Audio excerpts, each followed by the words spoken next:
Akala mo mga auntie kong igod. Hala, igod. So for today's video, natawa yung katabi ko. So for today's video ay mag-unbox tayo ng aming bagong biling kettle. Kettle. Oh.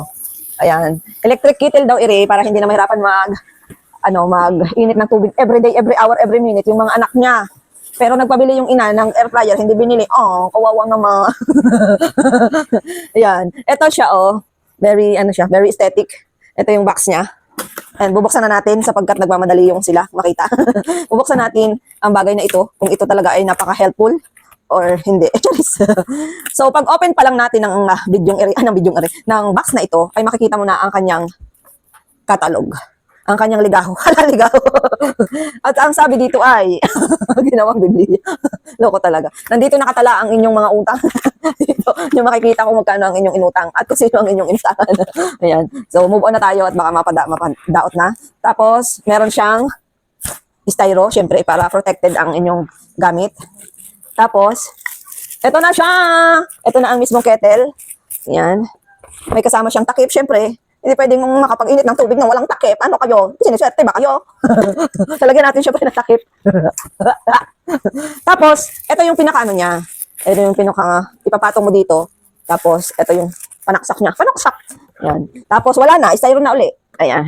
Syempre, i-assemble muna natin yan. Tanggalin natin ito dito sa plastic. Assemble muna natin. Syempre, testingin natin yan kung talagang maganda yung gamit na yan. Kasi, nabudol na. Nabudol na naman tayo ng seller. Tingnan nyo kung gaano ka-aesthetic yan. Andito sa loob yung strainer. Don't salita because I'm doing This one is for, hindi ko rin alam kung paano to. Basta i-assemble natin. Ayan. May mga laman siya. Ayan. Ayan. Lagay muna natin to. Dito daw to. Ano to? Hindi alam. Ano to? Uy. Yun. Ganyan pala siya kaganda. Oh, di ba? Oh, paka-aesthetic nito. Oh, kita nyo naman yan. Oh, lagay natin yung takip. Anong takip to? Anong takip? Ba't ayaw matakpan? Di ba, bobong-bobo lang si auntie nyo? What the hell is my husband? Wait, taking so long. Ayan, ganyan pala. Oh, ganyan siya. Tapos meron siya doon sa loob. Kailangan nandoon yung, pag magko-coffee kit, kasi, ito pala guys ay digital, parang na siya. Press power button. Pag sinaksak mo siya, power button. Tapos meron siyang mga function dito. Ano pa yun siya? Keep warm. Tapos dito may timer. Sabi nung seller, mamimili ka lang dito. Kunyari, ang lulutuin mo is noodle. Meron ditong option. Meron dito. 1, 2, dito. May nakapangalan dito. Pag noodle, pipindutin mo lang yon, yung noodle.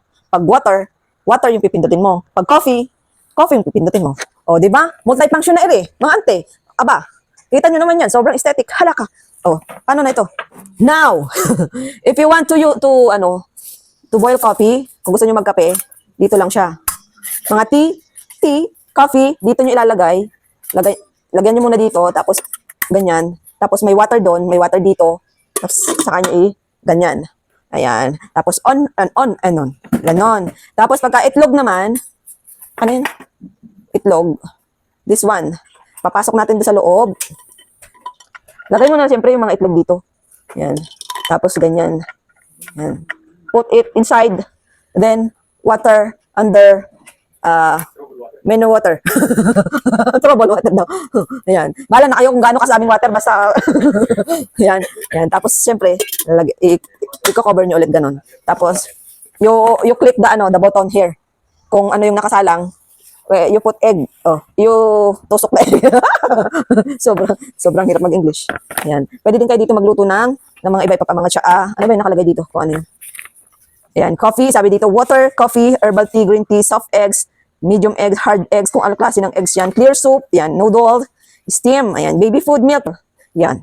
Ganun. So, that's all for today's video. Maraming salamat mga auntie. Bye-bye. I love you.